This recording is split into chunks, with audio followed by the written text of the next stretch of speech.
ajuster la balance de couleurs sous CapCut. On prend notre projet. Sur notre projet, on clique sur la vidéo que l'on souhaite ajuster. Une fois qu'on est sur la vidéo, ensuite on va sur la barre en bas. On sélectionne l'option qui s'appelle Ajuster. Ça peut légèrement changer selon les versions, mais en gros c'est toujours Ajuster. On clique dessus. Si on a les options payantes, on peut utiliser les 3 premiers pour faire des ajustements automatiques. Si on a la version gratuite, on commence à partir de luminosité. Et là, on joue sur la luminosité, sur le contraste, sur la saturation au niveau des couleurs, faire des trucs un peu plus intenses ou pas. L'éclat, c'est pour donner un côté un peu plus lumineux. L'affinage, c'est pour rendre l'image encore plus réaliste, comme du 4K. La clarté, c'est pour justement intensifier un petit peu le rendu des couleurs et la clarté de l'image.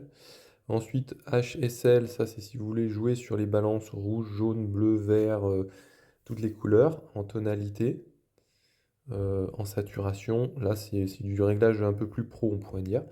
Graphique, ça c'est si vous voulez jouer sur le RVB et pouvoir justement aligner certaines couleurs, certains rendus. Là, c'est général, vous voyez. Mais bon, ça c'est un peu plus poussé. Temps fort, c'est justement pour jouer un petit peu sur, pareil que pour l'éclat, un petit peu, on pourrait dire.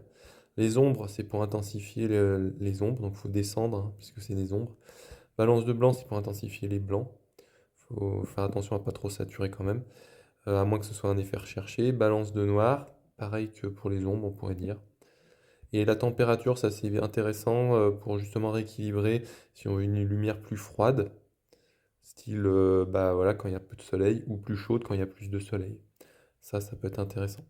La tonalité, c'est si vous voulez jouer sur plutôt des couleurs un peu psychédéliques, j'ai envie de vous dire.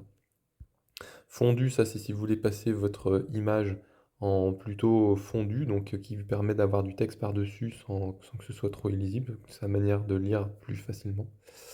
Et vignette, ça c'est vous voulez faire un style un petit peu d'une bulle, hein, on a l'impression qu'on rentre à l'intérieur, qu'on voit moins les angles, en noir ou en blanc.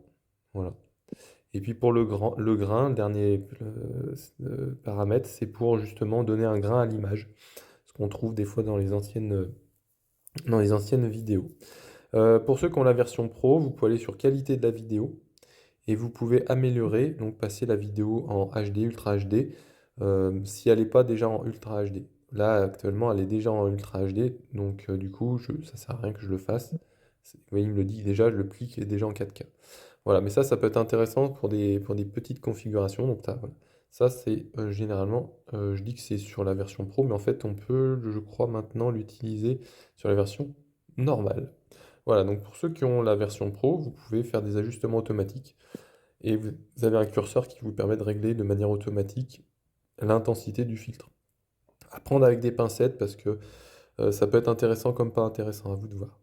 Voilà, et si par exemple vous avez fait un réglage, par exemple ici, c'est les couleurs que vous voulez bien, vous voulez que ça s'applique à toute la vidéo, vous cliquez, vous choisissez cette option-là, vous faites appliquer. Et ça va vous mettre les couleurs exactement de cette partie de la vidéo. Donc ça, c'est pour les options pro. Et correction de couleurs, là, c'est pareil pour ceux qui ont la version pro. Vous pouvez aller un petit peu plus loin, des fois de manière automatique. Alors, encore une fois, à prendre avec des pincettes, moi, personnellement, je les utilise pas. Voilà, pour ce qui est du réglage des ajustements pour la vidéo. Une fois que vous avez votre ajustement pour la vidéo, vous avez fait la première étape d'équilibrer votre vidéo en termes de couleurs. Et ensuite, vous pouvez passer à la deuxième étape qui consiste à découper votre vidéo. À bientôt.